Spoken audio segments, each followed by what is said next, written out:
On va travailler sur des exemples et des exercices par rapport aux mouvements et aux forces en physique. Le premier exercice qu'on va faire, c'est il était une fois un skieur de 80 kilos qui est sur une pente de 15%. Je ne sais pas si c'est une piste verte. Je ne sais pas trop bien, je ne suis pas une spécialiste. Les forces de frottement ski-neige, on les appelle FF, sont de 80 newtons. Ok. Et la pente fait 300 mètres de long. On nous demande l'accélération, la force normale et la vitesse de ce petit skieur. Alors il est dessiné, il a les bras en l'air parce qu'il est content. Oui, je suis en train de descendre de ma montagne. Et donc on le descend sur sa pente, on voit bien que la pente fait 15 degrés. Bon, ici on n'a pas remis qu'elle fait 300 mètres de long, mais enfin, c'est comme ça. On dit qu'il y a une force de frottement. Si le skieur est en train de descendre la pente, c'est-à-dire qu'il va vers la droite, la force de frottement va être exercée dans l'autre sens. Donc c'est pour ça qu'elle va aller vers l'arrière. Et puis les autres forces qui sont encore en jeu, parce qu'il est sur Terre, ce petit bonhomme, alors c'est la force de la pesanteur. Donc c'est son poids. Et d'office, comme on ne veut pas qu'il s'écrase dans le sol, c'est-à-dire qu'il y aura donc une force normale qui va être perpendiculaire au petit bonhomme. Elle est dessinée ici en bleu, qui s'applique et qui l'empêche de s'enfoncer dans le sol. Mais en même temps, elle doit être suffisamment forte pour qu'il ne vole pas dans les airs. Donc c'est ça qu'il faudra trouver le juste équilibre. Donc on va devoir écrire simplement toutes nos équations et on va tenir compte aussi des lois de Newton. On doit toujours, la première chose à faire, c'est positionner ces axes de référence. Compte tenu qu'ici on a des choses verticales et qu'on a plusieurs choses qui suivent le mouvement du petit bonhomme, on doit choisir ce qui est le plus facile. Est-ce qu'on va mettre des axes bien verticaux, même si je les dessine très mal, ou bien on va les mettre qui suivent le mouvement du petit bonhomme. Ici, on les a mis qui suivent le mouvement du petit bonhomme. Donc, ce qui fait que certaines des forces n'auront pas d'angle parce qu'elles sont à angle droit par rapport à nos axes x, y. Par contre, la pesanteur, donc le poids, elle aura un angle. Ok, donc maintenant que ça c'est clair, on va pouvoir continuer à avancer. Et cet angle, il est de combien? Si je trace, donc j'ai un angle de 15 degrés. Hein, donc je vais essayer de refaire ça proprement. Donc ici, j'ai bien mon alpha, mon 15 degrés, entre cette verticale et la force du poids. Donc je peux trouver la composante Fpx, la composante x de mon poids, et une composante Fpy de mon poids. La composante x, Fpx, va être égale à m fois g, donc la pesanteur, mais donc la force P, hein, ma valeur, mais comme je vais la répartir ici, c'est-à-dire je cherche cette dimension ici, et comme mon angle se trouve là, c'est bien le côté opposé à mon angle. Donc c'est un sinus alpha. Ça, si vous vous rappelez pas comment on doit le trouver, c'est sinus ou cosinus, ça il faut revoir à tout prix la trigono, la de base, et on l'a vu dans la théorie un petit peu avant. Le FPY, cette composante, c'est M fois G fois cosinus alpha. Hein, au contraire, ici, cette distance ici, par rapport à mon poids, est bien adjacent à l'angle, donc c'est un cosinus alpha. Maintenant, je vais pouvoir commencer à écrire selon les axes X et Y, qu'est-ce qui se passe du côté de mes forces. Donc, selon les principes de Newton, à vous de vous rappeler la théorie, je vais donc pouvoir écrire que j'ai Fpx, donc en X, c'est Fpx qui va par là, moins ma force de frottement, moins FF, puisqu'ils vont dans le sens opposé, est égal à, bah, mon petit bonhomme, compte tenu qu'il n'est pas à l'arrêt, il est en mouvement, il subit une accélération qui va dans le sens de la descente, donc c'est égal à m fois a. C'est le principe d'inertie. Ça, c'est pour les axes des x. Pour les axes des y, c'est un petit peu plus simple, c'est-à-dire que j'ai la force normale qui va dans le sens de mon axe, moins la force de poids en y est égale à 0 parce que je n'ai pas d'information sur, je n'ai pas de mouvement ici, je n'ai pas de réaction, hein, il n'est pas en train de sauter en l'air. Donc c'est pour ça qu'il n'y a pas d'accélération, c'est de nouveau la loi de Newton. Grâce à cela, j'ai déjà quelques morceaux d'équation puisque je connais fpx, je vais l'exprimer, c'est mg sinus alpha. J'ai ff, on me l'a donné, c'est 80 newtons. Je connais la masse, il fait 80 kg, donc je peux calculer l'accélération. Et de la même façon, on m'avait demandé la force normale. Ben, pour la deuxième équation ici, on me dit que Fn est égal à, en fait, à la force de pesanteur selon l'axe Y, qu'on connaît, c'est mg fois cosinus alpha. Toutes des choses qu'on connaît. Donc, je peux calculer par ici la force N. Et maintenant, le dernier morceau qu'on doit connaître, c'est la vitesse V. Alors, à ce moment-là, il faut se rappeler, puisque j'ai une accélération, c'est que j'ai un MRU A ou MRU D, j'ai quelque chose qui varie, et je peux donc réécrire les équations. C'est que la vitesse en un point T est égale à V0, la vitesse initiale, plus A fois T. Ok, c'est pas mal. Sauf que on va prendre que V0, ben, au début, il bouge pas. Notre petit bonhomme, il n'a pas de vitesse. On a, je pourrais dire ici que, attention, on a V0 est égal à 0. A, je viens de le trouver ici, c'est très bien, mais je ne connais pas le temps. Je ne sais pas combien de temps il descend de sa montagne. Et donc, je ne peux pas calculer sa vitesse. Mais j'ai une autre équation aussi. J'ai une équation en position, en trajectoire, qui est x de t est égal à x0 plus v0 fois t plus a fois t carré sur 2. Faut pas l'oublier celle-là. Alors, on va aussi dire qu'au début, il bouge pas notre petit bonhomme. On peut mettre que x0 est égal à 0 puisqu'on n'a pas beaucoup d'informations là-dessus. Par contre, on sait qu'après un certain temps, il a parcouru les 300 mètres. Donc, si x de t est égal à 300 mètres, hein, la longueur de ma pente, je peux calculer le temps. De là, donc je trouve un superbe temps, et de là, je vais pouvoir l'appliquer dans mon équation sur la vitesse, puisque j'ai mis v0 est égal à 0. Je connais l'accélération et je connais le temps. Je peux donc calculer la vitesse et j'ai résolu tout l'exercice. Qu'est-ce qui était difficile dans cet exercice? À quoi il faut bien penser?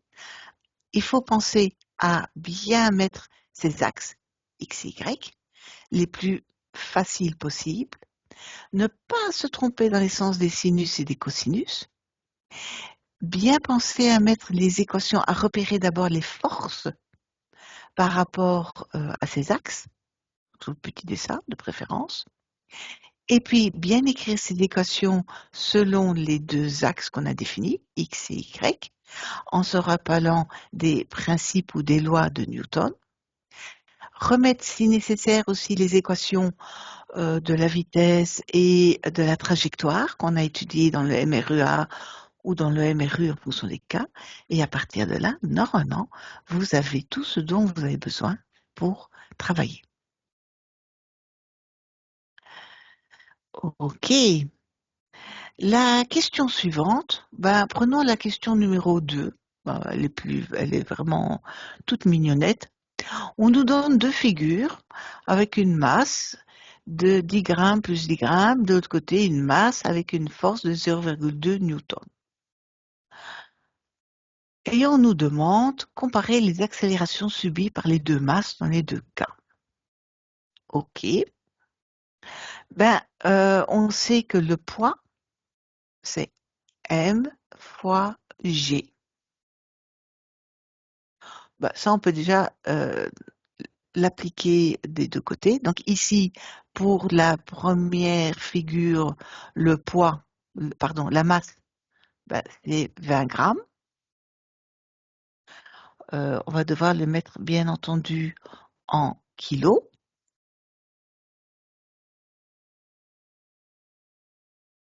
G, si on vous a rien dit, vous pouvez prendre 10 mètres par seconde au carré. Et ça vous donne un poids, gentiment, quand vous multipliez 0,02 fois 10, qui vaut 0,2 newton.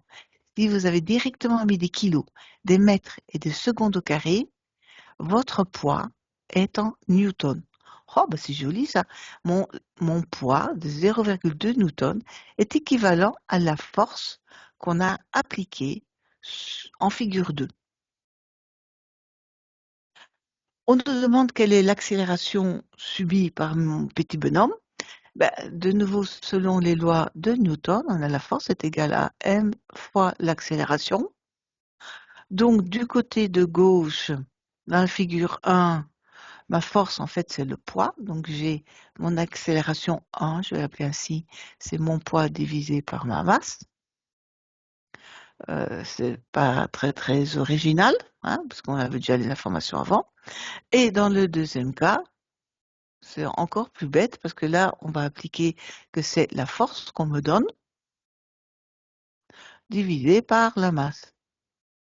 Et qu'est-ce qu'on peut dire mathématiquement? C'est que les deux accélérations sont les mêmes.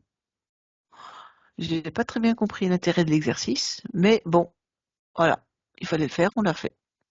On ne va pas aller chercher plus loin que ça.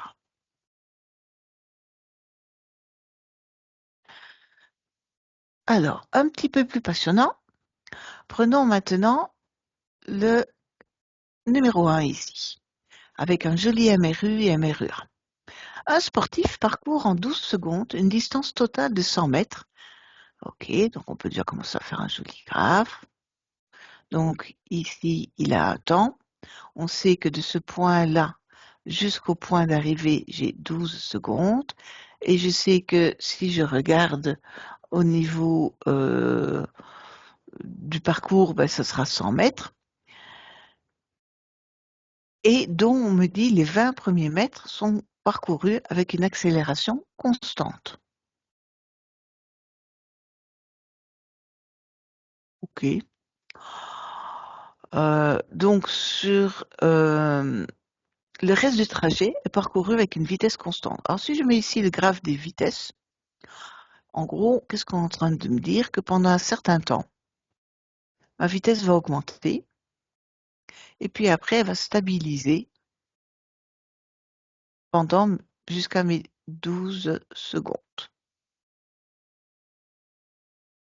Et on nous demande quel est le deuxième morceau de la vitesse, là où elle est constante. Écrivons les équations qu'on connaît. La première partie, en fait, on va avoir donc deux parties, puisque j'ai un MRUA et j'ai un MRU. Je pense que c'est assez visible. Donc, occupons-nous d'abord de la première partie. Donc, je dirais dans la zone de 0 à 20 mètres. Ce n'est pas le symbole intégral, c'est juste pour nous repérer. Qu'est-ce que je sais? C'est que mon accélération, elle est constante, elle vaut A. Je ne sais pas la valeur, mais je sais qu'elle vaut ça. J'ai une vitesse, V de t, qui est égale à V0 plus A fois t. C'est mes équations. J'ai rien inventé jusque-là. Et j'ai aussi un x de t est égal à x0 plus v0 fois t. J'espère que vous commencez à le connaître par cœur, hein, parce que celles-là, on les applique tout le temps. Alors, V0, ben, d'abord, j'étais à l'arrêt. Donc, en temps 0, j'ai x0 est égal à 0 et v0 égale 0. Donc, on va déjà se simplifier un petit peu la vie, ça sera moins moche.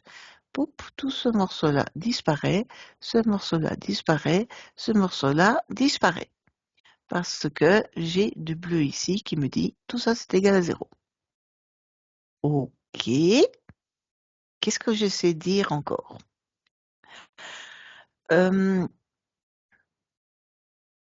Je peux aussi exprimer, puisque j'ai plusieurs éléments, je peux exprimer par exemple tout en fonction du temps, c'est déjà plus ou moins fait. Bah, on peut le laisser comme ça pour l'instant. Ah non, pardon. On sait que je vais parcourir 20 mètres. Changeant de couleur, et on me dit qu'il va parcourir 20 mètres. Donc ceci s'arrête à 20 mètres. Donc, c'est-à-dire que quand j'ai 20 mètres de parcouru, ben, j'ai A fois T carré, donc le temps 1 si on veut. Hein, si j'ai ici le début de ma phase qu'on va appeler 0, ici j'ai une phase 1, et là j'ai le bout de la phase 2. Hein. Donc j'ai A fois T1 au carré sur 2 est égal à 20. Donc j'ai T1 au carré, ou bien j'ai A plutôt, on peut mettre A, ça sera plus joli, qui va être égal à 40 divisé par T1 au carré. Et, et je sais aussi que je vais avoir des informations sûrement sur mes vitesses. Donc ça veut dire que j'ai ma première vitesse, puisque j'ai mis un A qui vaut ceci, il va valoir 40 fois T1 au carré fois mon T1. Donc c'est 40 sur T1. J'ai donc exprimé mon accélération et ma première vitesse en fonction de mon temps T1. Ok, pourquoi pas. Maintenant, travaillons sur le deuxième morceau. Je vais encore changer de couleur, comme ça sera beaucoup plus visuel. Donc maintenant, je vais m'occuper du morceau de 20 à 100. Ok, c'est toujours pas une intégrale. C'est juste pour rassembler mes informations ensemble. Là, j'ai un MRU, c'est encore plus simple. J'ai donc ma vitesse en V de t qui est constante, qui est égale à V2. Mais en fait, attention que c'est égal aussi à V1. Pourquoi? Parce que entre le point 1 et le point 2, j'ai pas changé de vitesse, puisque je suis constant. Donc j'ai V2 égale V1, c'est égal à 40 sur... attendez, ici j'ai un petit... 40 sur T1. OK. Et ma position x de t, qu'est-ce que je sais dessus? Je sais que x de t, c'est égal à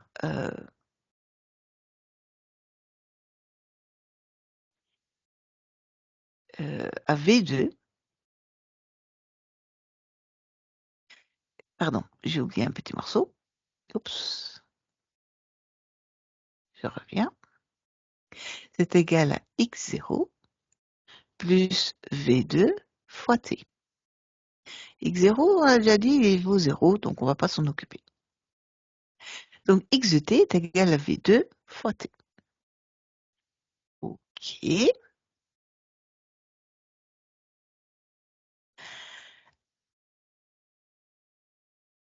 Quelle est la longueur, parce que je me mets depuis ici, hein, donc je ne vais pas m'occuper d'avoir un x0, je m'occupe que de ce petit morceau-là, donc c'est pour ça que j'ai mon x0 qui est égal à, mon x qui est égal à 0. Quel est à x2? Qu'est-ce que je sais dire encore à x2? Ben, je sais dire que mon x2, quelle est la longueur de ce morceau de 1 à 2? On me le dit, c'est 100 moins 20 mètres. Donc j'ai 100 moins 20 qui est égal ben, à V1, en fait. V1, c'est quoi? Ben, c'est 40 sur T1 fois T2. Et T2, c'est quoi T2? Ben, T2, je ne sais pas exactement. Par contre, je vais avoir d'autres informations encore après à définir.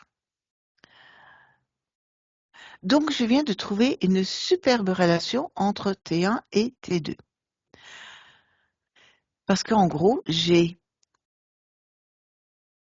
80 sur 40, c'est égal à 2, qui est égal à quoi?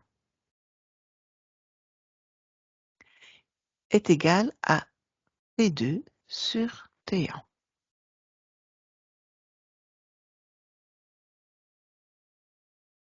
OK, mais j'ai une relation qui me lie T1 et T2. Ah ouais? Laquelle? Ben, le 12 secondes. Faut quand même l'utiliser à un moment donné. J'ai donc T1 plus T2 qui est égal à 12. Donc, j'ai remplacé mon T2 par le morceau que je connais. Je vais donc avoir T1 plus T2, c'est quoi? C'est 2 fois T1. Plus 2 fois T1 est égal à 12. Donc, je viens de calculer T1 qui vaut 4. 12 divisé par 3. Si j'ai T1 qui vaut 4, j'ai donc T2, puisque je sais que 12, c'est T1 plus T2, et que T1, c'est 4. Donc, T2, c'est 8. 8 secondes, 8 secondes à chaque fois. J'ai donc maintenant tous mes temps. OK, c'est pas mal. Et on sait que la vitesse, c'est 40 sur T1. Donc ma vitesse dans la zone constante, donc la vitesse de V2 si on veut, ou de V1, c'est la même chose. Je peux le réécrire, c'est la même chose. C'est 40 sur T1. T1, on vient de le calculer. C'est 4 secondes. Donc c'est 40 divisé par 4. C'est égal à 10 mètres par seconde. OK. Donc, qu'est-ce qu'on a fait ici pour résoudre cela? On a travaillé d'abord type de mouvement par type de mouvement. Pour chacun des mouvements, on a écrit les équations. Il ne faut pas hésiter, on les a vraiment considéré les deux mouvements complètement indépendants au début. C'est pour ça qu'il ne faut pas hésiter que ici, pour le x de t dans le deuxième morceau, ben, je pars d'une position entre guillemets égale à 0. Ça, c'est aussi important. Et puis après, on applique que ben, la fin du morceau 1 est égale au début du morceau 2. Et puis, on a certaines informations peut-être sur la fin du morceau 2 ou la fin du morceau 1. Et après, donc, il faut commencer à utiliser toutes les informations qu'on possède. Et on va passer d'une étape à une autre. Mais le plus important, c'est d'avoir bien découpé son mouvement en différents morceaux, d'avoir bien réfléchi sur les x0 et v0. Le plus souvent, vous pouvez prendre que ça vaut 0. Il n'y aura pas beaucoup de cas où c'est pas ça. Et après, vous les traitez petit à petit, en sachant que les extrémités doivent se correspondre ou sont souvent des morceaux d'information qu'on vous a donnés dans l'examen. OK, j'espère que je ne vous perds pas trop là-dessus. Le dernier exercice de cette page, avant qu'on passe à une autre page, c'est un MCU. Ah, moi, j'aime pas, mais c'est pas grave. Alors, les MCU, on nous dit un athlète soumet un poids. Donc, c'est vraiment le lancer du poids. Il est en train de tourner, et puis après, à un moment donné, il va envoyer son bidule autour de son bras, et puis il va lancer le poids avec son bâton, là, je sais pas comment ça s'appelle, et hop, ça va aller le plus loin possible. Voilà, il va être tout content. Mais pour l'instant, il tourne en rond. Oui, pour prendre plus de vitesse possible. Donc, c'est un mouvement circulaire uniforme. Il nous demande de caractériser et représenter la force à laquelle est soumis le poids pendant son mouvement de rotation avant son lancer. OK. Il n'y a pas beaucoup de choses à savoir sur le MCU. Si on vous dit un MCU, il faut penser directement, oh, il faut penser force centripète avec un T. Et cette force, il n'y a pas à réfléchir, elle est toujours orientée du bout du cercle vers le rayon, vers le centre, pardon. Ça, c'est la force centripète. Donc, si vous devez la dessiner sur votre graphique, vous la dessinez ainsi directement allant vers votre bonhomme.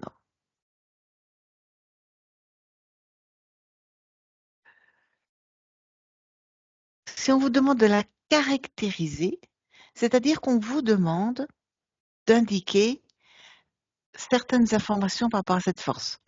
Donc, vous devez systématiquement, quand on définit une force, il faut se rappeler qu'il y a 4 informations à donner. Il faut pouvoir indiquer son point d'appui, son point d'ancrage. Ici, c'est quoi son point d'appui?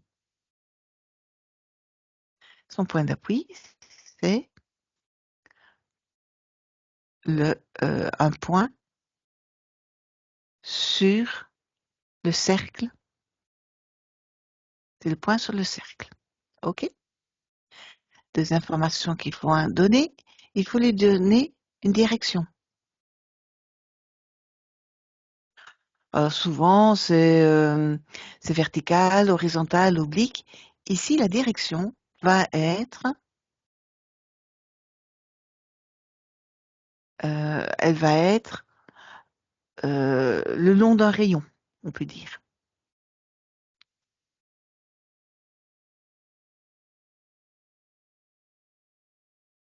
Du cercle. Quel est le sens? C'est la troisième information qu'il faut donner. Alors, le sens, quand c'est la verticale, ben, c'est vers le haut ou vers le bas. Quand c'est horizontal, c'est vers la gauche ou vers la droite. Ici, le sens, ben, j'ai aussi 2 sens. C'est soit je suis en train de partir le long de mon rayon, donc je vais du centre vers l'extrémité de mon cercle, ou bien je vais de mon cercle vers le centre. Et ici, le sens, c'est vers le centre.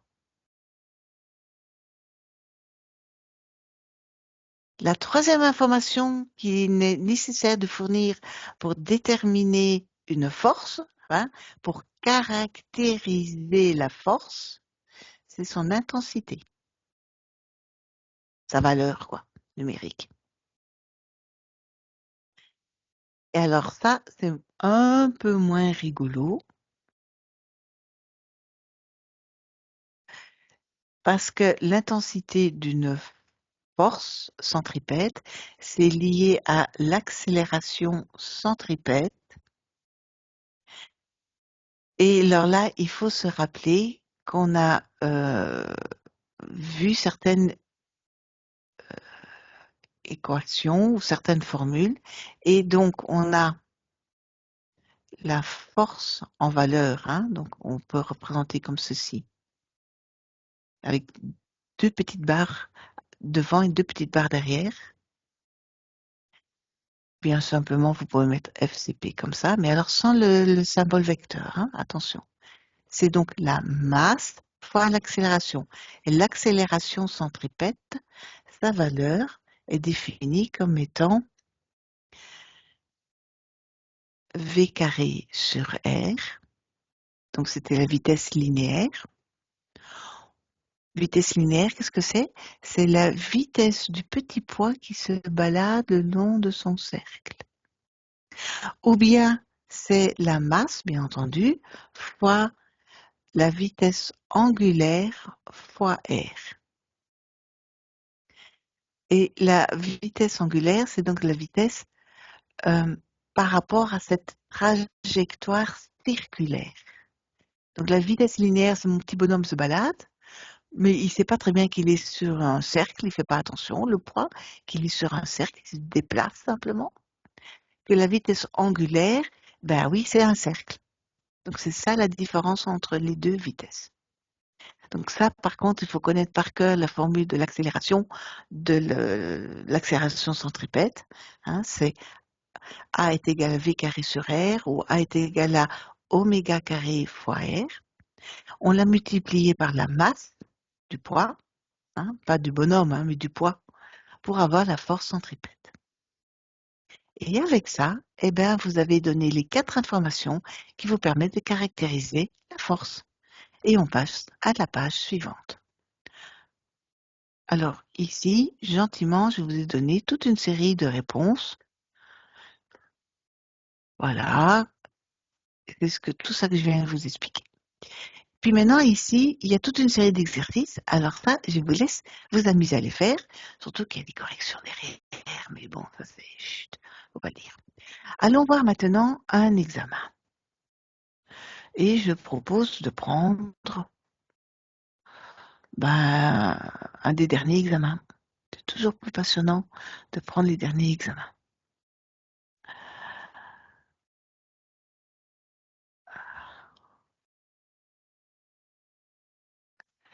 Alors, on va faire les 2 derniers examens. Ils sont pas trop longs, je pense. Alors, la question numéro 13. Oui, je suis désolée, il faut aller un peu à gauche et à droite sur la page. Deux mobiles se déplacent sur une route rectiligne. Cool. Donc, on est déjà dans les MRU ou MRUA. Ou 2, hein. Bon, enfin, c'est la même chose. Le mobile A est animé d'un mouvement rectiligne uniforme. Ah, cool, il nous le dit même. MRU, dont la vitesse est de 10 mètres par seconde. OK. Donc, si c'est un MRU uniforme, c'est que la vitesse, elle est constante. Le mobile B est animé d'un mouvement rectiligne uniforme décéléré et la valeur de l'accélération vaut 2 mètres par seconde au carré. Tracez le graphe de l'accélération en fonction du temps pour les mobiles A et B. OK. Alors, comme je ne suis pas très douée pour tracer des droites, je vais faire semblant que les bords ici extérieurs sont mes droites, mes axes. Donc, d'abord, systématiquement, on vous le dit bien, en plus, ils sont gentils ici, accélération en fonction du temps. Abscisse, je mets le temps. Ordonnée, je mets l'accélération. Je vais mettre le premier module, le premier exercice, le premier mobile, pardon, en rouge. S'il y a un MRU, que vaut son accélération? 0. Elle est là, l'accélération. Donc ça, c'est ce que vous aurez dû mettre à cet examen-là pour le mobile. A, vous pouvez marquer que l'accélération est égale à 0. Mais pour le mobile B, qu'est-ce qu'on vous dit? Il y a une décélération. Une décélération veut dire que, c'est ça qui est un peu truqué, euh, c'est que elle est constante. C'est la vitesse qui décélère. Donc, la décélération est constante. Ici, ça va être 1. On va dire qu'ici, ça va être 2 comme valeur, 2. Et je vais donc avoir une décélération. Oh, pardon, j'ai fait une grosse bêtise. Oh là là. J'espère que vous avez trouvé la bêtise que je viens de faire. C'est une décélération.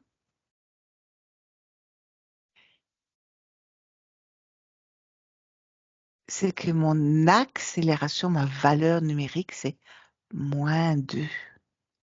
Donc, il fallait surtout pas la mettre dans l'axe des hauts, mais sur l'axe du bas. Elle va être constante,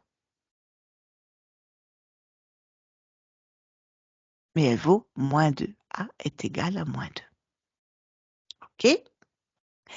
Maintenant, je reviens le suivant. À l'instant initial, le mobile B possède une vitesse de 20 mètres par seconde. OK. Tracez le graphe de la vitesse en fonction du temps pour les mobiles A et B, annotez les axes et les unités. Bah, ça tombe bien, je l'avais fait ici. Donc, on va refaire la même chose, sauf que, bon, on a compris que je ne vais pas pouvoir mettre des axes aussi moches que ça. Alors, je mets donc ma vitesse, puisqu'on me demande en ordonnée d'avoir la vitesse, et je vais prendre cet axe-là, voilà, pour mettre mon temps. Pour le mobile A, si c'est un MRU, ça veut dire que ma vitesse est constante. OK. Et on me dit, est-ce qu'on me donne la valeur de la vitesse? Oui, on me dit qu'elle vaut 10 mètres par seconde. Bon, bah, il faut bien que je choisisse mon axe et mes valeurs. J'ai décidé, tiens, voilà, j'ai de l'imagination. Toup, toup. Non, on va mettre ici. Hop.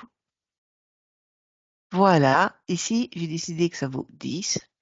Et c'est donc la vitesse pour le mobile A. V est égal à 10 mètres par seconde. OK. Pour le mobile B,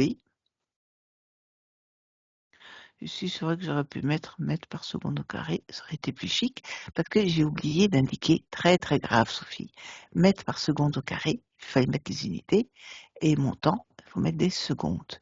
Pour ma vitesse, mètres par seconde, et pour mon temps, des secondes. Pour la vitesse, sur mon deuxième graphique, qu'est-ce qu'on me dit? On me dit que au début, elle a une vitesse de 20 mètres par seconde. OK, au lieu de 10, je pars donc d'ici. Là, j'ai 20 mètres par seconde. Et on me dit quoi encore? C'est que j'ai une décélération de 2 mètres par seconde au carré. Donc, si j'ai une décélération ou si j'ai une équation ainsi, qu'est-ce que je peux écrire? Je peux écrire donc pour la vitesse de mon mobile B, si j'écris ça à droite, c'est V0 plus A fois T. Ça, c'est l'équation de la droite de la vitesse pour le mobile B. V0, on le sait, on vient de dire, c'est 20 mètres par seconde. L'accélération, on l'a vu, c'est moins, parce qu'elle est négative, 2 mètres par seconde au carré. Donc, on peut maintenant dessiner ma droite, parce que j'ai l'équation de ma droite, VB, qui va être égale à 20 moins 2 fois T. OK, ben ici, on va se repérer. Si T vaut, moi, je vais me faciliter la vie. 1, 2, 3, 4, 5. Voilà, je suis ici à T qui vaut 5 secondes. Là, j'ai mis 1 seconde. Quand T vaut 5 secondes, 2 fois 5, 10, 20. Je suis encore ici.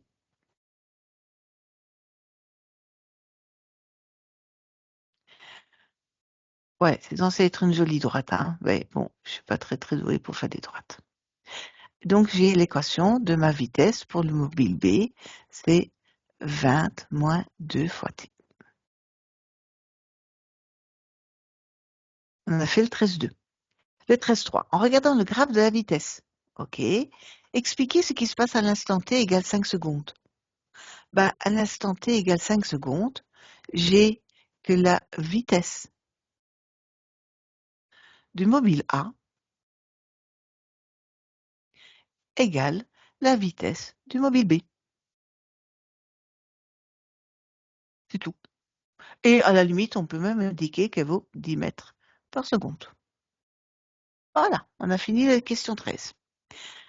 Alors, on continue la question 14. Ah, moi, je dois faire un petit coup de gomme quand même, hein, pour dégager un petit peu, en espérant que ça va nous suffire. Voilà, on va écrire là. Une voiture animée d'une vitesse de 35 mètres par seconde freine brusquement en un point A pour éviter un chat miaou, qui traverse la route en un point B. Oh, petit chat, va. Ça, c'est pas fuite de traverser devant la voiture. Qu'est-ce qui va se passer pour mon petit chat? La distance AB vaut 140 mètres et la voiture freine pendant 7 secondes. Est-ce que le chat va être écrasé? Alors, on prend les paris, qu'est-ce que vous en pensez? Donc, si je représente maintenant mon axe, un beau graphique avec les vitesses, qu'est-ce que je sais? Je mets les vitesses et je mets le temps qui passe. J'ai mon petit véhicule qui roule à 35 mètres par seconde. 35 mètres par seconde. Et il freine brusquement en un point A. À partir de là, hop, mon point A, ici, il commence à freiner. Il freine, il freine, il freine, il freine, il freine. Parce que ici, je veux être, là, j'ai mon chat, le point B. Et on me dit que AB, c'est 140 mètres. Et on sait que le temps entre A et B, c'est 7 secondes. Et moi, ici, j'ai mon véhicule qui freine. Et je vais mettre qu'il a freiné, qu'il a une vitesse égale à 0 au point C. En gros, je veux savoir si mon point C est avant ou après B. B, c'est là où mon chat traverse. Alors, si mon point C est avant le point B, le petit chat, il est sauvé. Si mon point C, il finit de freiner après le point B, mon petit chat est mort. Ok, mettons les équations qu'on connaît. Qu'est-ce qu'on sait? De nouveau, j'ai deux morceaux de ma courbe. Mais on s'intéresse vraiment au deuxième morceau. Sur le premier morceau, ben, je ne sais pas combien de temps il a roulé, je ne sais rien du tout. Et j'ai pas beaucoup d'informations et c'est pas très très passionnant. Donc, occupons-nous d'abord du deuxième morceau. Le deuxième morceau me dit que j'ai la vitesse du deuxième morceau est égale à V0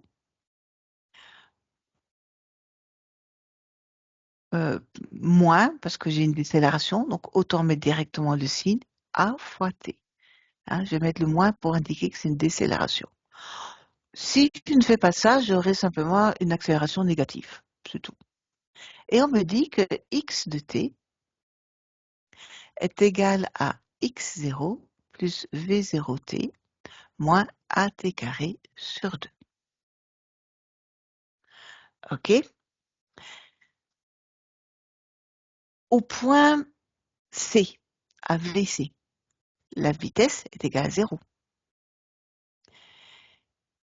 Mais quelle était la vitesse V0 de mon point? Ben, en fait, c'est VA.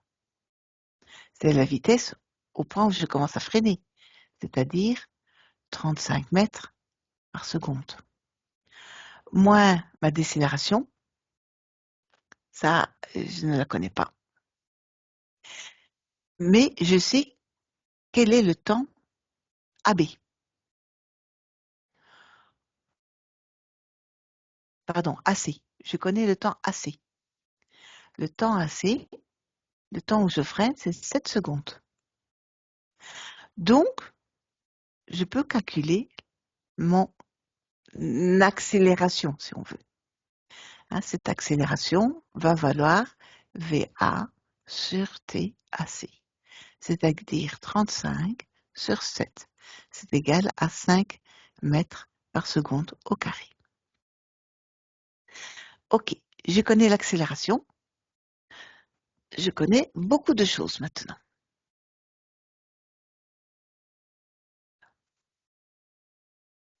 Donc, je peux maintenant réécrire mon équation de ma distance, x. Quelle est la distance que je vais avoir parcourue en xc? Parce que c'est ça que je cherche en réalité. Je vais me mettre en vert, comme ça je varie un petit peu les couleurs. XC, c'est ça que je cherche. C'est-à-dire que c'est X0.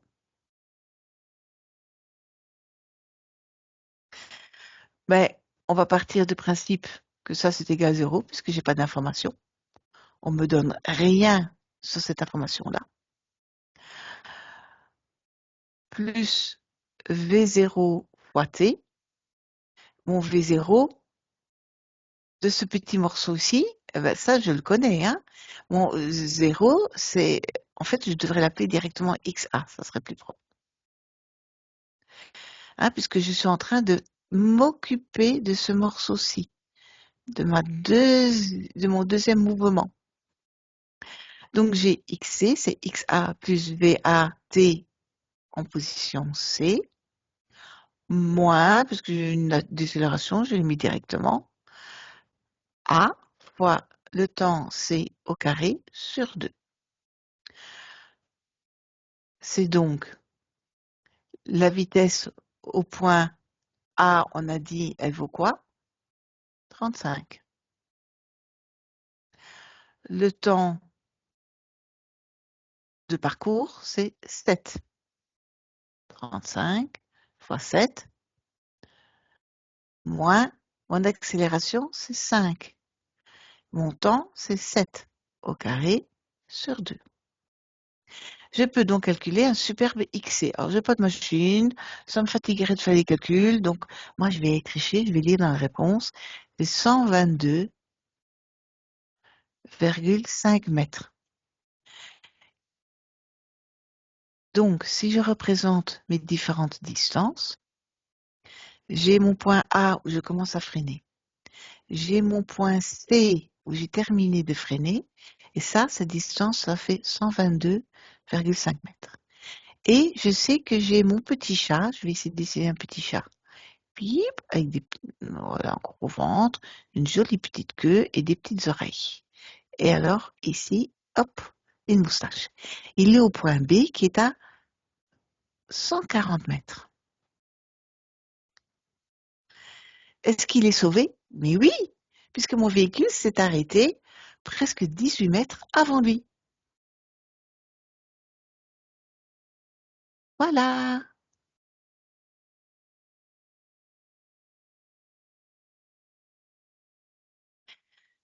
ça c'est la bonne nouvelle. On a réussi à sauver le petit chat. Alors, exercice suivant. On va effacer beaucoup de choses, hein, parce qu'il n'y a plus de place sinon pour travailler. Un homme est assis dans une voiture sans ceinture de sécurité. Aïe, aïe, aïe, c'est encore un qui veut mourir. Lorsque la voiture tourne à droite, il glisse vers la gauche. Ouh, ça veut dire qu'il est dans un tournant, le monsieur, s'il fait des choses pareilles.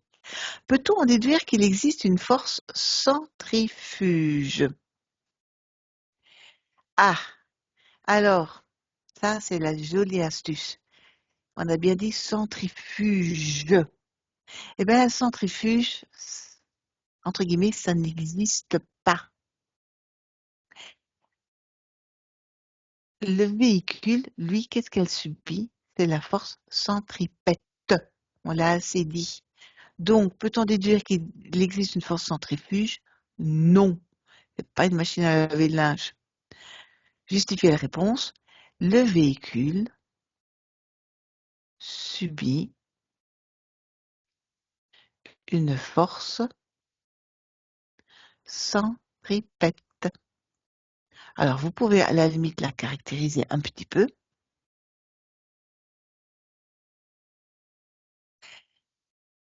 Par contre, donc ça c'est déjà un.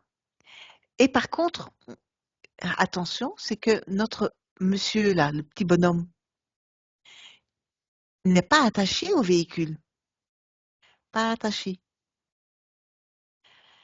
Donc lui, il subit un mouvement qui est entre guillemets indépendant. Donc lui continue à se déplacer dans son propre mouvement à lui, puisqu'il ne subit rien de ce qui se passe autour de lui. Donc lui, qu'est-ce qu'il subit? C'est simplement un MRU. Parce qu'on ne nous a pas parlé qu'il y avait une accélération, quoi que ce soit. Donc lui, il a son bête mouvement à lui. Donc là, la question était peut-être pas très très bien posée parce que c'est pas clair. Qu'est-ce qu'il faut vraiment bien répondre? Enfin, le plus important, c'est de répondre que c'est pas une force centrifuge, mais une force centripète et ça concerne le véhicule.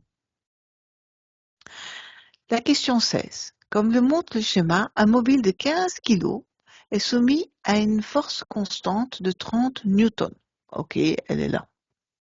Si les forces de frottement sont évaluées à 30 newtons, quel type de mouvement est observé?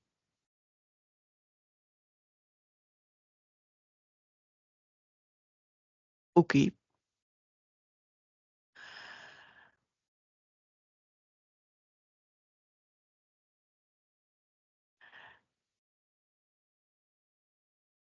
Si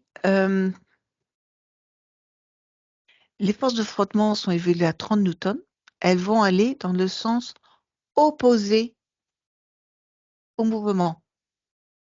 La force de frottement, elle va par là.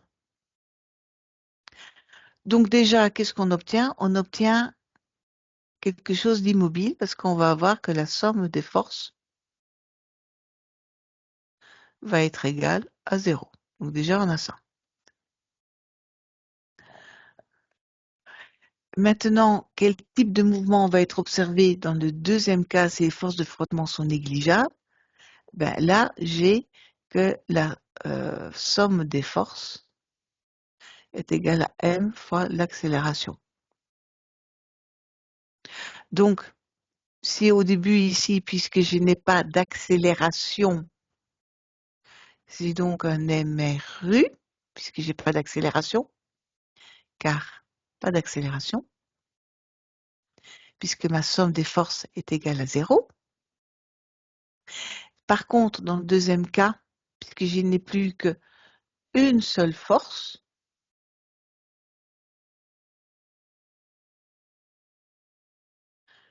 donc ma somme des forces ici est bien égale à ma force de 30 newtons qu'on m'a donné ici. Et donc si j'ai une accélération, un MRU1. Et on peut même dire, car l'accélération A, il vaut quoi? Eh bien, il vaut 30 sur 15 kilos. Elle vaut 2 mètres par seconde au carré. Voilà. Ça, c'était l'examen pour 2024-2025.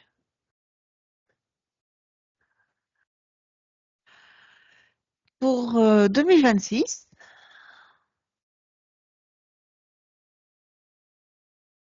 lui, il est beaucoup plus long. Allez, on y va. D'abord, l'exercice 7. Le graphique ci-dessous représente la vitesse de deux mobiles A et B. V et le temps. A, comme ça, et B, comme ça. OK. Les deux mobiles se déplacent dans des sens au contraire, dans des sens contraires.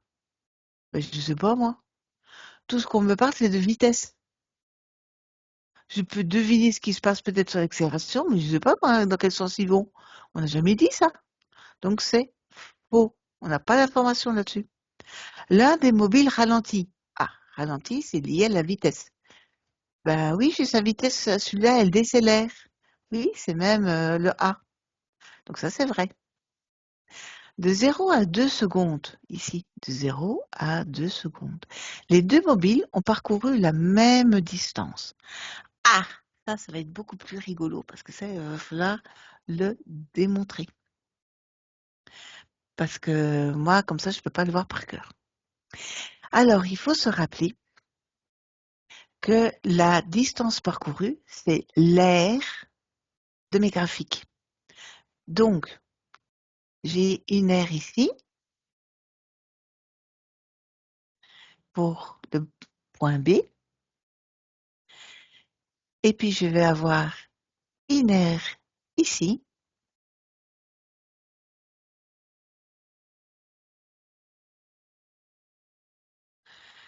pour mon mobile A.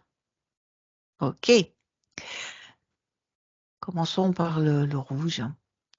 Donc, la distance parcourue, distance de A, c'est l'aire d'un trapèze.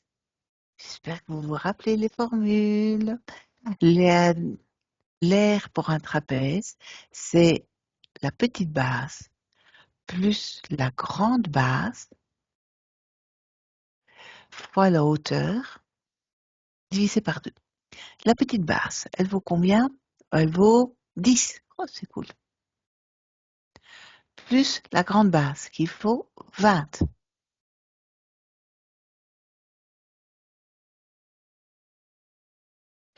Que je divise par 2 et que je multiplie par ma hauteur qui vaut 2.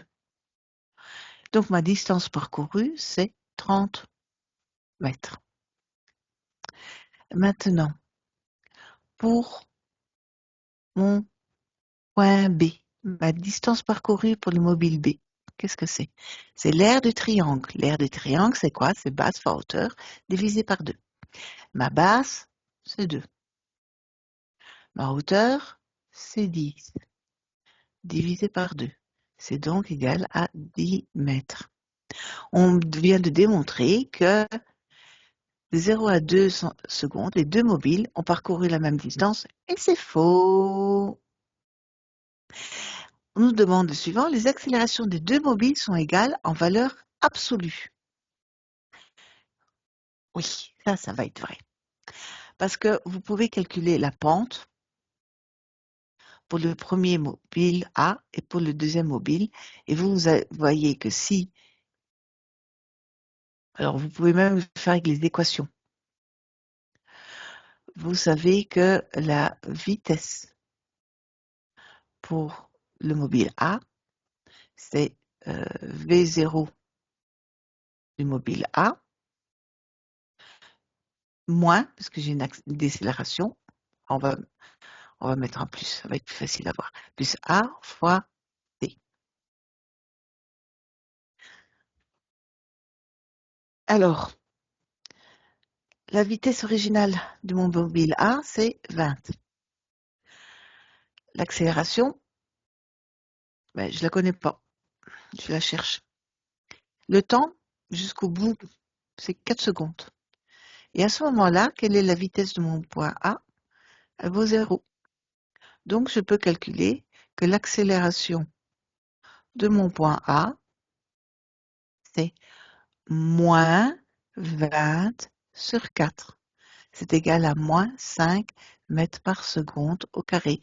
Ça me plaît, ça descend. Maintenant, je fais la même chose pour mon mobile B.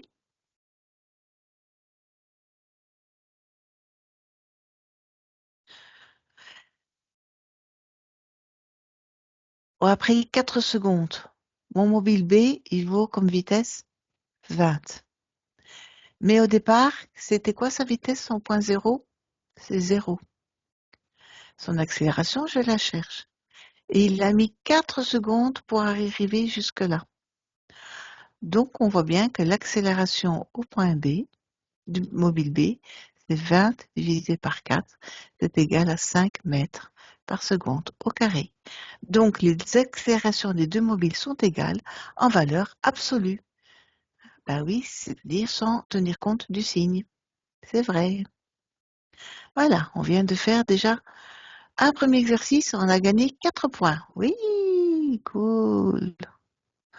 C'est pas très très cher payé tout le temps qu'on a eu à passer. Enfin, c'est comme ça. Alors, la question 8, qui vaut aussi 4 points. Allez, on y va. Ces deux graphiques, on va écrire en vert, comme ça on va pas mélanger les couleurs. Ces deux graphes ont-ils une signification physique? Oh, ça c'est sympa. Précisez la réponse pour chaque figure. Alors, bah, ça c'est logique. Ici, figure 1, j'ai un temps. Donc, à l'heure 1, à l'heure 1 heure, hein, au temps 1 heure, Mon point est en position 0, position 1, position 2, position 3 mètres, 4 mètres, 5 mètres, 6 mètres. Ouais, en gros, au même moment, il est partout. Il est omniprésent, omniscient. Je crois que ça s'appelle Dieu. Donc, signification physique, Dieu. Ou autre chose qui représente Dieu, c'est la physique quantique. Alors, pour ceux qui ont déjà entendu parler, c'est le chat de Schrödinger, qu'on ne sait pas très bien où il est, on ne sait pas s'il est vivant, s'il est mort, on ne sait pas où il est, tant qu'on n'a pas ouvert la boîte. Donc, en gros, signification physique, pour le commun des mortels, c'est-à-dire pour le CESS, c'est aucun sens physique.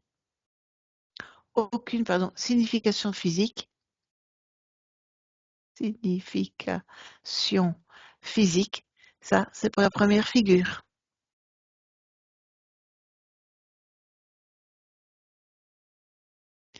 Pour la figure 2, qu'est-ce qu'on nous dit? On nous dit que quel que soit le temps qui passe, 1 seconde, 2 secondes, 3 secondes, 4 secondes, je suis toujours au même endroit. Waouh! Je ne me suis pas beaucoup déplacée, hein. Est-ce que ça, c'est possible? Oui, ben, du genre, je suis en train de manger une glace, je suis assise aussi dans une salle de cinéma, je ne me déplace pas beaucoup, hein. Donc, figure 2, c'est oui, ça a un sens physique, c'est mobile, c'est comme ça qu'on appelle ça, hein. C'est quelque chose qui peut se déplacer, mobile, au repos, fait dodo. Vous pouvez lui fermer ses petits yeux. Voilà, il a des yeux fermés. Ok, exercice suivant. On vient faire le 7, le 8. Ah, et on vient de gagner 8 points déjà, hein. Alors, on a encore le 9 et le 10. Bon, alors déjà, le 9, je l'aime pas, donc on va d'abord faire le 10. Une balle de revolver est tirée verticalement. Oh, tchè, il va se tirer dans les pieds. Hop, comme ça, il tire vers le haut. Comme ça. Mais bien vers le haut, hein. Vers le haut. Avec une vitesse de 20 mètres par seconde. Les frottements de l'air peuvent être négligés. Calculer la hauteur atteinte par la balle. OK? Donc, mes axes, c'est ici j'ai X, là j'ai Y et j'ai un point 0 et je cherche à calculer cette valeur-ci. H. Comment on va faire? Et quelle sera la vitesse de la balle lorsqu'elle redescend à la même hauteur que là? OK. Commençons par le premier petit point. Euh, Clairement, si j'ai quelque chose qui se passe, dès que j'ai quelque chose avec de la hauteur, hein, dès que j'ai un mouvement vers le haut, attention, j'ai G. Tin, tin, tin, tin, tin. J'ai la pesanteur qui arrive. Donc, directement, vous savez quel type de mouvement on a? C'est un MRUA. Ou MRUD, vous pouvez l'appeler comme vous voulez, c'est pas très grave. Mais ça veut dire que votre vitesse va s'écrire V0 plus A fois T. Avec A qui est moins G. On vous demande,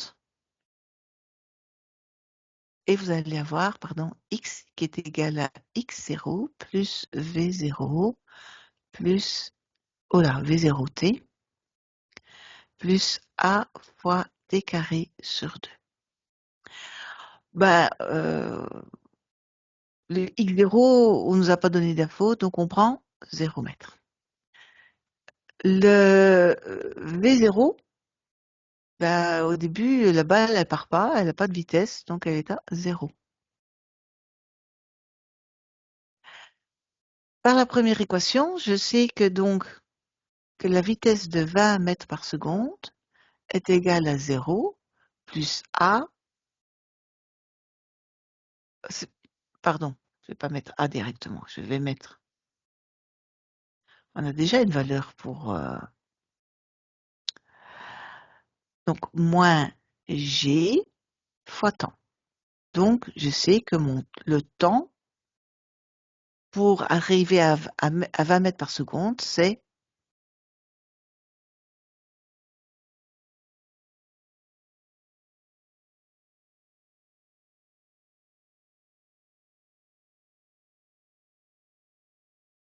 Attendez, c'est le contraire. Je viens de faire une grosse bêtise et vous ne corrigez pas ma bêtise. C'est une honte. Je peux pas vous faire confiance, hein.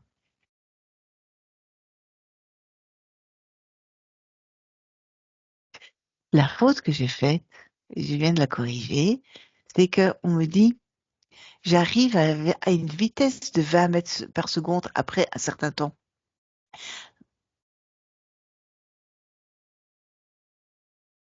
Euh, Pardon. On tire au revolver avec une vitesse de 20 mètres. Donc le temps, la vitesse initiale est de 20 mètres par seconde. Mais quand j'arrive tout en haut, là, le plus haut du point, quelle est ma vitesse? Bah, elle est à zéro, il va pas plus haut. Donc la vitesse au point final, c'est de 0 mètres par seconde. Donc j'aurais dû écrire 0 est égal à 20 moins g. Voilà, c'était ça mon erreur. Donc ça me donne que mon temps, c'est 20 divisé par... On m'a pas donné d'infos sur g, eh ben on met 10. Le temps, c'est de 2 secondes. Voilà. Vous fatiguez surtout pas à utiliser des G intelligents.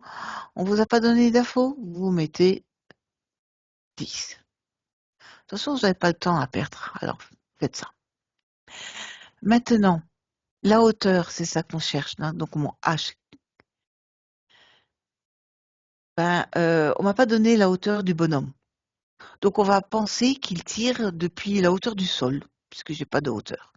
Donc là, par contre, la hauteur, c'est bien 0. La vitesse initiale, on l'a dit, il tire à 20 mètres par seconde. Donc j'ai plus 20. Le temps, c'est 2 secondes. Plus A, donc c'est moins 10 pour le G, fois mon temps au carré sur 2. Ça me donne ici que ma hauteur est égale à 20 mètres. La hauteur atteinte par la balle, 6 points, c'est 20 mètres. On a gagné 6 points. Quelle sera la vitesse de la balle lorsqu'elle redescend à la même hauteur que l'arme? Eh bien, en réalité, il n'y a pas grand-chose d'autre qui va se appliquer. Donc, ma nouvelle vitesse, je vais essayer de la mettre en couleur. Je peux réappliquer la même formule. Ma vitesse, c'est V0 plus A fois T. Sachant que cette fois-ci, je pars d'une vitesse qui vaut 0, puisqu'il est à l'arrêt, je suis tout en l'air. Mon accélération, elle est toujours la même, c'est toujours la pesanteur qui joue, donc moins 1 g. Et je dois arriver, donc je dois aussi rechercher un temps que je ne connais pas encore.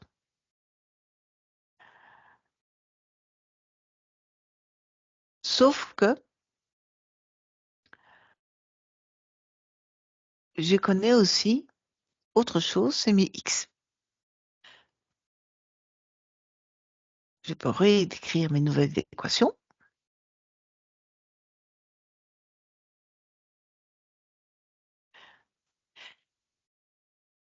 J'arrive à quelle position? Sur le sol. Donc mon x, c'est 0 mètre. Mon x0, je suis partie de la hauteur maximum, c'est h, c'est 20 mètres. Le V0, c'est 0. L'accélération, c'est le même, c'est moins g, et mon temps carré sur 2. Donc, ici, je connais toutes les informations, sauf le temps. Donc, je peux indiquer que j'ai 0 qui va être égal à 20 moins 10 sur 2 fois t carré. Donc, j'ai t carré qui va être égal à 40 sur 10 est égal à 4. Donc t est égal à 2. Ah, j'ai mis le même temps pour monter que pour descendre. C'est cool, hein? Donc je peux calculer maintenant ma vitesse. V va être égal à 0 plus A fois T, donc moins G fois mon temps de 2 secondes. C'est égal à moins 20 mètres par seconde. Quelle est la vitesse de la balle lorsqu'elle redescend? Bah, la même que pour monter, sauf que bah, elle va dans l'autre sens, quoi, si on veut. C'est la même vitesse. Pardon, parce que attendez, j'ai un problème de signe là. Oula, oula, oula. Hop, là. Il n'y a plus de problème de signe. OK? Alors, le tout dernier exercice, là. J'ai une rotation d'un corps solide autour d'un axe. On me demande de définir la vitesse linéaire V et la vitesse angulaire oméga. Ça, je suis désolée, c'est du par cœur. Alors là, j'ai pas beaucoup de pitié pour vous, parce que ça, il va falloir vous décider à prendre par cœur vos formules. Donc, on a oméga, c'est la variation de l'angle. Hein, disons que quand ça tourne, ça forme un angle θ. C'est la variation de l'angle θ sur la variation du temps qui passe. Pour un tour complet, donc c'est pour ça ça c'est comment on retrouve cette formule. Et si maintenant on veut faire pour le tour complet, on sait que l'angle qu'il a parcouru sur un tour complet, c'est 2π. Et le temps qu'il a mis pour faire ça, c'est ce qu'on appelle la période. Donc oméga est égal à 2π sur grand T.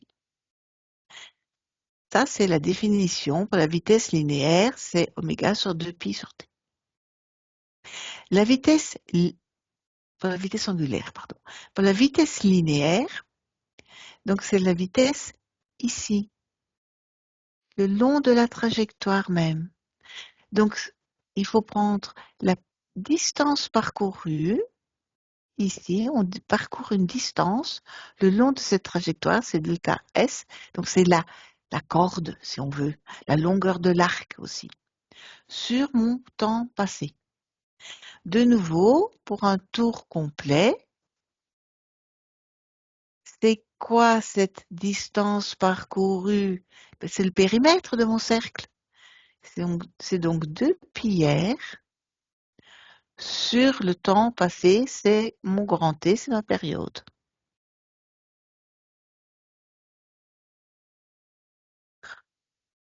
Donc, la vitesse angulaire, c'est la vitesse de l'objet en rotation autour de l'axe. Et la vitesse linéaire, c'est la vitesse d'un objet le long de sa trajectoire. Et on ne s'occupe pas, on ne se demande pas comment est cette trajectoire. C'est ça. Elle est circulaire, mais c'est ça. OK, ça va pour les définitions? Au cours d'une rotation d'angle alpha, ok, moi j'ai appelé θ. Allez, au lieu de à θ, ils veulent des alpha. Ah, ben c'est pas grave, on va l'appeler alpha ici. Pendant un intervalle de temps delta t, les masses M1 et M2 auront-elles la même vitesse angulaire oméga et la même vitesse V? Observez la figure ci-dessus et répondre en justifiant.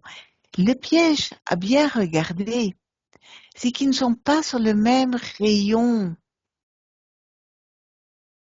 On nous dit que les masses situées à des distances R1, R2, R3 de l'axe de rotation, c'était ça le piège dans l'énoncé. Il faut bien un piège de temps en temps. Donc, oméga pour le point 1, pour la masse 1, c'est 2π sur grand T, la période. Le temps, c'est le temps, puisqu'on nous dit que c'est le même intervalle de temps. Et si je prends même un petit morceau, c'est mon delta alpha, c'est mon delta t, puisque je prends qu'un seul morceau maintenant. Je ne prends plus l'entier. Le oméga 2, c'est delta alpha sur delta t. Donc, je suis indépendante ici. Mes deux masses ont la même vitesse angulaire. Par contre, Pour la vitesse linéaire, c'est quoi ma formule? C'est 2pi R1 sur grand T. C'est-à-dire que si je travaille sur des angles, je peux dire que c'est delta S1 sur delta T. C'est-à-dire que c'est pas la même longueur d'arc. Et pour V2, c'est 2pi fois le rayon 2 sur la période. Ou de nouveau, si je veux travailler avec des morceaux, c'est delta S2 sur delta T.